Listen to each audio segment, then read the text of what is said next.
Namaste. Thank you for joining us on Transform to Transcend Wellness UAE. We have been discussing emotions. This is our fourth and concluding episode on the topic. Last week we were discussing anger management. This week let's go a little further into forms of anger and how they manifest. Namaste, Lalita. Namaste. Anger has a very negative connotation to it. But anger can be a force for good as well, isn't it? So in our last talk show, we discussed that anger is a form of expression, and it manifests in an individual in three forms. Constructive anger is a positive emotion, and one can use this as a tool to mentor and correct certain disciplines or behaviors. As far as the intention is concerned, the person has to be having clean intentions. It's just with the objective of correction. Similarly, destructive anger is a negative form of anger where it manifests as certain erratic behaviors, frustration, similarly violent behaviors, and they start blaming people around you rather than taking the onus of self-correction. And the third one is called the brooding anger or ruminating anger. So here one actually breeds anger, hatred, jealousy, and manifests the anger for a long period of time, and then eventually they'll start taking actions which will harm the individual, or even to the extent of something very bad. So all these are various forms of anger, of which the positive form where one can use anger as a tool to mentor is the constructive anger, and the intention is just to mend the person's behavior. So could you elaborate a little bit more on the constructive anger, how we can use it? Sure. Very often we see tough love. As parents, we must have used tough love. Tender love, care is a different aspect. Now when that fails, then tough love has to come absolutely. And where the intention behind this is, as I mentioned earlier, it is just to correct the person's behavior, and one has to be reasonable, just, and at the same time guilt-free when you're taking a tough stance. And obviously here the tone is very important. What the words that you're using are very important. It's to correct the behavior rather than to show the person in a poor light. So any points that we can kind of keep in mind when we are trying to use, we are in control of ourselves, but certain points that we need to keep in mind when trying to use anger constructively. Absolutely. See, as mentors and parents, what happens is we tend to give in to the child's or the ward's requirement. It happens even in office or the work front. So where one has to discipline and be conscious about is what is the intention. The intention is to correct and mend certain ways of behavior of that person, and not to humiliate or hurt the person. So use positive words, use a firm language, and at the same time stand your ground. Don't give in to it very easily. Very often what we see is, as parents or mentors, very often we slip.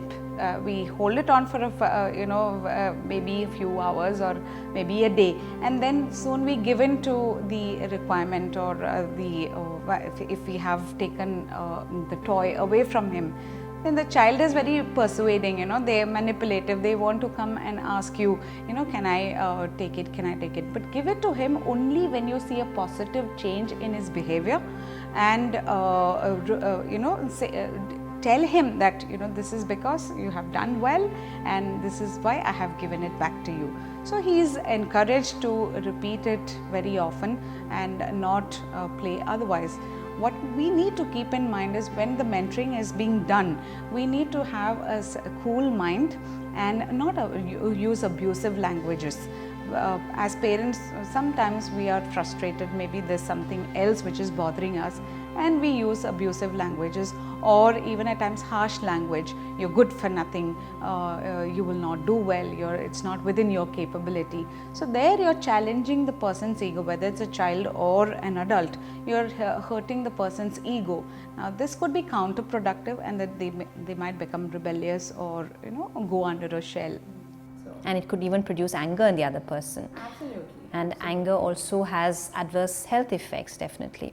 True. So yoga as a tool to reshape our anger into a motivating force. Can you tell us a little bit more here? So the brooding anger and the destructive form of anger is what creates all kinds of health issues. At the physiological, we know it manifests as health issues like acidity, ulcer, high blood pressure, heart issues, so on and so forth.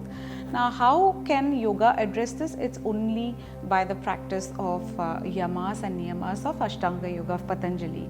Yamas are nothing but self-observances that one can imbibe in order to have a harmonious relationship with the environment and the social circle. It's like loving kindness, honest to your own self, possessiveness, lack of possessiveness. So being able to let go is another, letting go of I-ness and mine-ness, letting go of ego. All of these are part of yamas which are required to discipline our wild mind. Similarly, once we start disciplining our wild mind, then we need to self-discipline or internalize those energies, and for that niyamas come of use, whereby swadhyaya, swan analysis, is another discipline which we talked about in our last episode, and there it calls for introspection, reflection and objectively analyzing our behavior and making corrective measures. So these are two measures that will help us improve our quality of life and at the same time improve our psyche, behave better. And you do recommend keeping a journal when doing this kind of introspection work? Keeping a diary is extremely necessary to reflect upon our progress. It's exactly like how we monitor our BP or sugar. So every time the BP goes high, we take our medications, we go and check the using a gadget. Similarly, this is something which is going to take care of our mind. So when we keep a diary, it is going to, when you go back and look into it, oh okay, it feels nice that I have been able to work on this and move forward. Thank you so much, Lalita. So I think I'll get my diary out. Sure.